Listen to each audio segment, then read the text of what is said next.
కాంచన విషయంలో జ్యోత్స్న చేసిన పనికి చంప పగలగొట్టిన శివనారాయణ. ఇది ఎలా జరగబోతుందో తెలుసుకోవాలంటే ఎపిసోడ్ అయితే పూర్తిగా చూసి లైక్ చేయండి. ఇంకా ఎపిసోడ్లోకి వెళ్ళిపోతే కార్తీక్ అయితే కారు క్లీన్ చేస్తూ ఉంటాడు. క్లీన్ చేస్తూ ఉండగా జ్యోత్స్న ఇంకా బయటకు వచ్చి, బావా కారులో పెట్రోల్ ఉందా, పెట్రోల్ కొట్టించు, నేను బయటికి వెళ్ళాలి అని చెప్పేసి చెప్తూ ఉంటుంది. ఇంకా ఈ విషయంలో అయితే కార్తీక్ జ్యోత్స్నను చాలా విసిగిస్తూ ఉంటాడు. అలా విసిగించిన తర్వాత ఇంకా కాంచన అలాగే అనసూయ నేను కూరగాయలకు వెళ్ళొస్తానమ్మా, మీరు జాగ్రత్తగా ఉండండి అని చెప్పేసి కాంచనకు చెప్పేసి కూరగాయలకి అయితే బయలుదేరుతూ ఉంటుంది. అప్పుడైతే కాంచన ఇంకా ఇల్లు దులుపుతూ ఉంటుంటే అనసూయ అయితే, ఎందుకు అక్క నీకు పనులు, నేనున్నాను కదా చేయడానికి అని అంటూ ఉంటే, కాంచన అయితే వాళ్ళేమో డ్యూటీకి వెళ్తున్నారు, బుడ్డలేమో స్కూల్కి వెళ్తుంది, నువ్వేమో బట్టలు అంట్లు అని చెప్పేసి అన్ని పనులు చేస్తున్నావు అక్క, నేనైతే ఏ పని చేయట్లేదు కదా, ఇదైనా చేయనివ్వు నన్ను అని చెప్పేసి ఇల్లు దులుపుతూ ఉంటుంది. ఇంకా అప్పుడైతే అనసూయ, సరే చెల్లెమ్మ నేను కూరగాయలకి వెళ్ళొస్తాను అని చెప్పేసి బయలుదేరి బయటికి వెళ్ళిపోతుంది. అలా బయటికి వెళ్ళిపోయిన తర్వాత వీల్ చైర్ అయితే అదుపు తప్పిపోయి కాంచన అయితే వీల్ చైర్లోంచి పడిపోతుంది. ఇల్లు దులుపుతూ ఉండగా వీల్ చైర్ అదుపు తప్పి కాంచన అయితే కింద పడిపోతూ ఉంటుంది. అలా పడిపోతూ ఉండగా అక్క అక్క అని చెప్పేసి ఎంత పిలిచినప్పటికీ కూడా అనసూయ అప్పటికే బయటికి వెళ్ళిపోయింది కాబట్టి ఇంకా చూడలేదు. ఇంకా కాంచన అయితే కింద పడిపోతుంది. కింద పడిపోగానే ఒక్కసారిగా తలకి దెబ్బ తగిలి రక్తం వస్తుంది. ఇంకా కాంచనకు కళ్ళు తిరుగుతూ ఉండగా అక్క అక్క అని చెప్పేసి 2-3 సార్లు పిలిచినా సరే అనసూయ పలకకుండా వెళ్ళిపోతుంది. అప్పుడైతే ఇంకా నేనేం చేయను, నాకు చాలా బాధగా అనిపిస్తుంది, నా తలకు దెబ్బ తగిలింది అని చెప్పేసి ఇంకా కార్తీక్ అయితే ఫోన్ చేస్తుంది. కార్తీక్ ఫోన్ చేస్తే కార్తీక్ అయితే ఫోన్ ఛార్జింగ్ పెట్టుంటాడు కాబట్టి బయట కారు తెరుస్తున్నాడు కాబట్టి ఇంకా కార్తీక్ అయితే ఫోన్ లిఫ్ట్ చేయడం. ఇంకా రెండోసారి కూడా కార్తీక్ ఫోన్ మోగుతుంటే వంటగదిలో వంట చేస్తున్న దీప వస్తుంది. వచ్చి కార్తీక్ బాబు ఫోన్కి ఏదో ఫోన్ వస్తున్నట్టుంది, కార్తీక్ బాబు బయట కారు క్లీన్ చేస్తున్నట్టున్నారు, ఎవరో చూద్దామని చెప్పేసి ఫోన్ దగ్గరికి వెళ్తుంది. ఫోన్ దగ్గరికి వెళ్ళి చూసేసరికి అమ్మ అనే పేరుతో కాల్ వస్తూ ఉంటుంది. అలా అమ్మ అనే పేరుతో కాల్ వస్తుంది చూసి, అమ్మ అంటే అత్తయ్య గారే కదా, ఏంటి ఈ టైంలో చేస్తున్నారు అని చెప్పేసి ఇంకా కాంచన ఫోన్ అయితే లిఫ్ట్ చేస్తుంది. దీప లిఫ్ట్ చేసి, అత్తయ్య గారు చెప్పండి అనగానే, దీప నేను కళ్ళు తిరిగి పడిపోయాను, వీల్ చైర్లోంచి కింద పడిపోయాను, నా తలకు దెబ్బ తగిలింది, రక్తం వస్తుంది, నాకు ఏం చేయాలో అర్థం కావటం లేదు, అనసూయకేమో బయట కూరగాయలకు వెళ్ళింది, నాకు బాగా కళ్ళు తిరుగుతున్నాయి, దీప దీప దీప అంటూ ఇంకా కాంచన అయితే ఫోన్ పెట్టేస్తుంది. ఇంకా దీప అయితే చాలా కంగారు పడిపోతూ ఉంటుంది. బావకి విషయం ఎలా అయినా చెప్పాలి, అత్తయ్యకి ఎలా ఉందో ఏంటో అని చెప్పేసి ఇంకా బయటికి వెళ్ళబోతూ ఉంటుంది. బయటికి వెళ్ళబోతూ ఉంటే ఇంకా జ్యోత్స్న ఎదురొచ్చి, ఎక్కడికి వెళ్తున్నావు, పని మధ్యలో ఆపేసి అని అడగ్గా, అత్తయ్య గారు కింద పడిపోయారంట అని చెప్తే, ఏ అత్తయ్య గారు, మీ అత్తయ్య గారా మా అత్తయ్య గారా, మా బావ వాళ్ళ అమ్మగారు అని చెప్పేసి దీప అంటుంది. బావ వాళ్ళ అమ్మగారు అంటావేంటి, మీ మేనత్త అని చెప్పేసి నన్ను అనొచ్చు కదా అని చెప్పేసి జ్యోత్స్న అంటూ ఉంటుంది.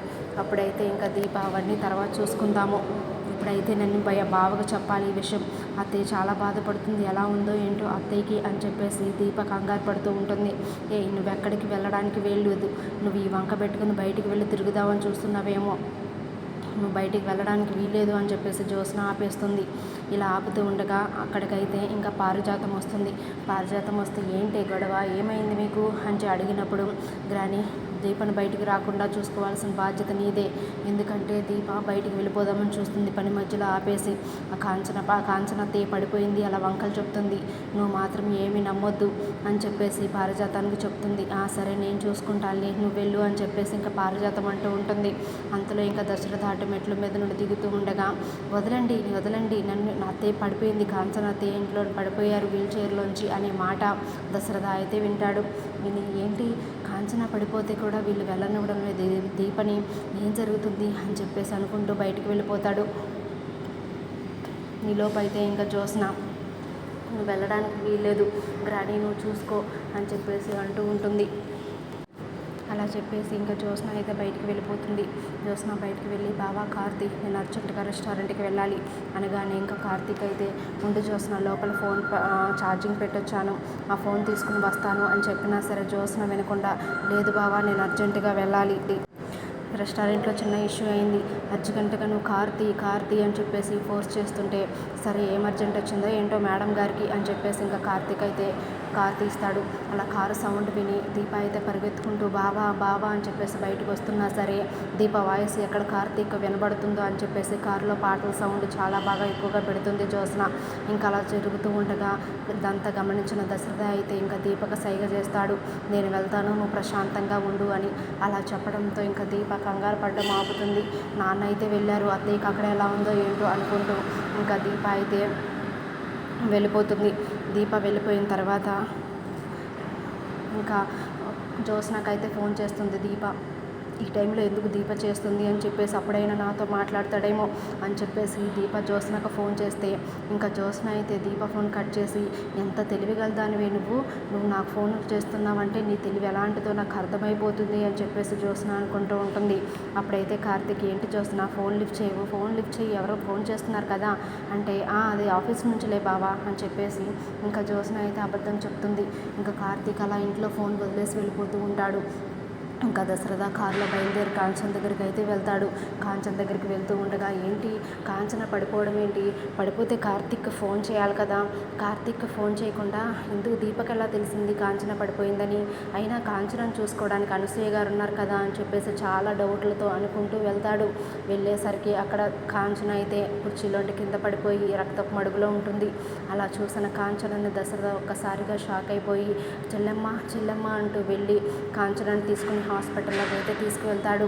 అలా తీసుకువెళ్ళిన తర్వాత హాస్పిటల్లో డాక్టర్స్ అయితే ఎమర్జెన్సీ తీసుకువెళ్ళి కట్లు అయితే కడతారు.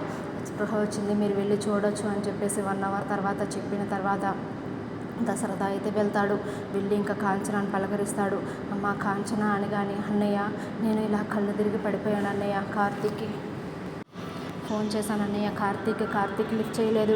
రెండోసారి చేసేసరికి దీప లిఫ్ట్ చేసింది.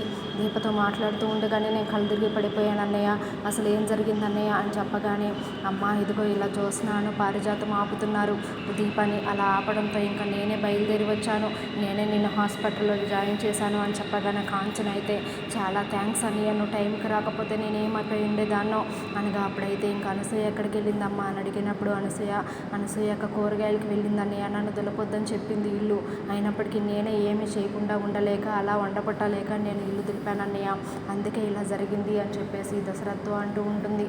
అప్పుడైతే ఇంకా దశరథ అయితే ఇంకా కాంచన ఇంటి దగ్గర దిగబెట్టేసి ఇంటికైతే వచ్చేస్తాడు. ఇంకా దశరథ కార్తీక్కి ఫోన్ చేసి మాట్లాడతాడు.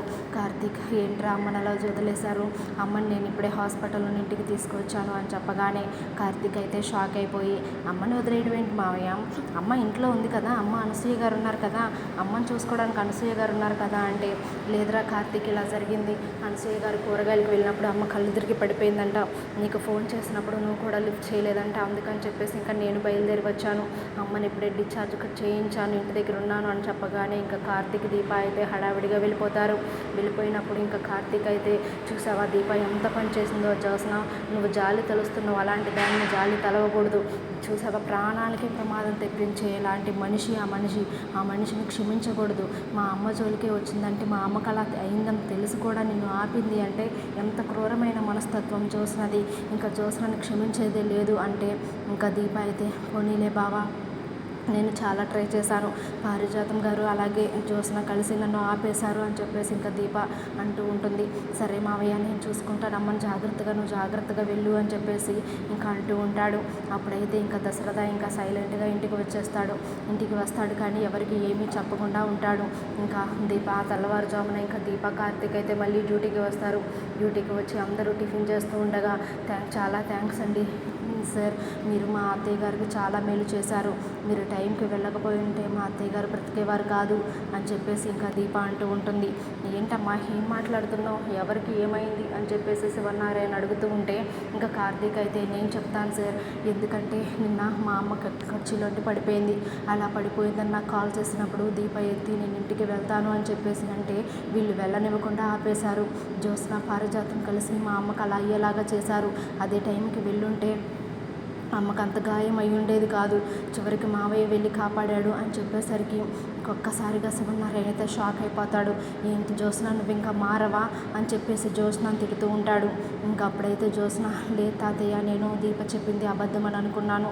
దీప పని మానేసి అబద్ధం చెప్పి బయటికి వెళ్ళిపోతుంది అనుకున్నాను అని చెప్పేసి చెప్పగానే ఒక్కసారిగా జ్యోత్స్న చంప పగలగొడతాడు శివనారాయణ. పగలగొట్టి, ఛీ, నీ వల్ల నాకు ఇలాంటి పరిస్థితి వచ్చింది. నా కూతురికి ఎలాగుందో ఏంటో, ఎంత పంతాలకు పోయినా పట్టింపులకు పోయినా నా కూతురే కాబట్టి నా కూతురికి ఇలా జరుగుతుంటే నిన్ను ఆపిన నిన్ను నేనేం చేయాలి అని చెప్పేసి చాలా కోపంగా అరుస్తూ ఉంటాడు. ఇంకా పారిజాతాన్ని కూడా తిడుతూ ఉంటాడు. చీ, బుద్ధి లేదా నీకు అసలు? నువ్వు నీ మనవరాలికి చెప్పాల్సింది పోయి నువ్వు నీ మనవరాలు కలిసి నా కూతురుని ఇలా చేస్తారా అని చెప్పేసి వాళ్ళని తిట్టేసి, పద దశరథ వెళ్దాం అని చెప్పేసి ఇంకా దశరథను తీసుకొని సుమిత్రను తీసుకొని శివనారాయణ అయితే వెళ్తూ ఉంటాడు. ఇంకా అప్పుడైతే సుమిత్ర, ఏమండి వదినికి ఎలా ఉంది? చైర్లోండి పడిపోయిందన్న విషయం నేను ఇప్పుడు మామయ్య గారు చెప్పేంత వరకు నాకు తెలియదు. మీరైనా ఒక మాట కూడా చెప్పలేదు అని చెప్పేసి దశరథ్తో అంటూ ఉంటుంది సుమిత్ర. అప్పుడైతే ఇంకా దశరథ అయితే, నీకు చెప్పిన వాళ్ళ గురించి నువ్వు వినవు కదా సుమిత్ర, నువ్వు నీ కూతురి మాటలే వింటావు. దీప చెప్పింది కానీ కార్తీక్ చెప్పింది కానీ వినవు కదా. వాళ్ళ గురించి నేనేం చెప్పినా సరే నువ్వు నెగిటివ్గానే తీసుకుంటావు. అందుకని చెప్పేసి నేను ఇంకా నిన్ను ఏమీ అనలేదు, ఏమీ చెప్పలేదు అని చెప్పేసి ఇంకా దీపతో దశరథ్తో అయితే సుమిత్ర అంటూ ఉంటుంది. ఆ విధంగా ఇంకా దశరథ, సుమిత్ర అలాగే శివనారాయణ కలిసి కాంచన దగ్గరికి వెళ్తారు. కాంచన దగ్గరికి వెళ్ళి అమ్మ అని పిలవగానే, నాన్న వచ్చావా నాన్న, చూడు నాన్న నాకు గాయం ఎలా అయిందో అని చెప్పేసి కాంచన బాధపడుతూ ఉంటుంది. అప్పుడైతే శివనారాయణ కంట తడి పెట్టుకుంటూ ఉంటాడు.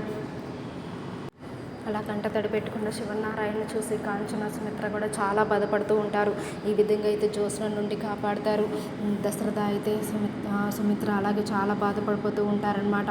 అప్పుడైతే ఇంకా కార్తీక్ కూడా చాలా థ్యాంక్స్ చెప్తూ ఉంటాడు దశరథకి. ఇది ఫ్రెండ్స్, ఇలా జరగబోతుంది. కాంచన విషయంలో జ్యోత్స్న చేసిన పనికి ఈ విధంగా అయితే జరుగుతుంది. కానీ ఇంకా జ్యోత్స్నను క్షమించకూడదు. ఖచ్చితంగా జ్యోత్స్న ఆగడాలని అరికట్టాలని చెప్పేసి కార్తీక్ అయితే అనుకుంటూ ఉంటాడు. ఈ విధంగా అయితే కార్తీక్ వల్ల కాకపోయినప్పటికి కూడా సుమిత్ర కూడా యాంటీగా ఉన్నప్పటికీ కూడా శివనారాయణ ఆ విధంగా అయితే కూతురు దగ్గరికి వెళ్తాడు. కూతురు దగ్గరికి వెళ్ళి, అమ్మ నువ్వు ఇక్కడ వద్దు, పద మన ఇంటికి వెళ్ళిపోదాం, అక్కడైతే నేను చూసుకుంటాను నిన్ను అని చెప్పేసి కాంచనానైతే తీసుకొని శివనారాయణ అయితే ఇంటికి వస్తాడు. అలా ఇంటికి రాగానే ఇంకా పారిజాతం అయితే, ఏంటండి కాంచనాన్ని తీసుకొచ్చారు అనగానే, నోరు మూయి నువ్వు, నా కూతురు నేను ఏ రోజుకైనా ఒక్కటి కాకపోతామా ఏంటి? మీరు అలా ఎత్తుకు పై ఎత్తి వేసి నా కూతుర్ని చావు బతుకుల మధ్యకి తీసుకొచ్చారు. కేవలం నీ వల్లే, నువ్వు నీ మనవరాలు కలిసి నన్ను ఇలా చేశారు, నా కూతుర్ని ఇలా చేశారు అని చెప్పేసి ఇంకా శివనారాయణ అయితే పారిజాతాన్ని చెంప పగలగొడుతూ ఉంటాడు. ఇంకా పారిజాతం అయితే జ్యోత్స్నని తీసుకొని పైకి వెళ్ళి, చూడవే నీ వల్ల నేను ఎన్ని కష్టాలు పడుతున్నానో అని చెప్పేసి అంటూ ఉంటుంది.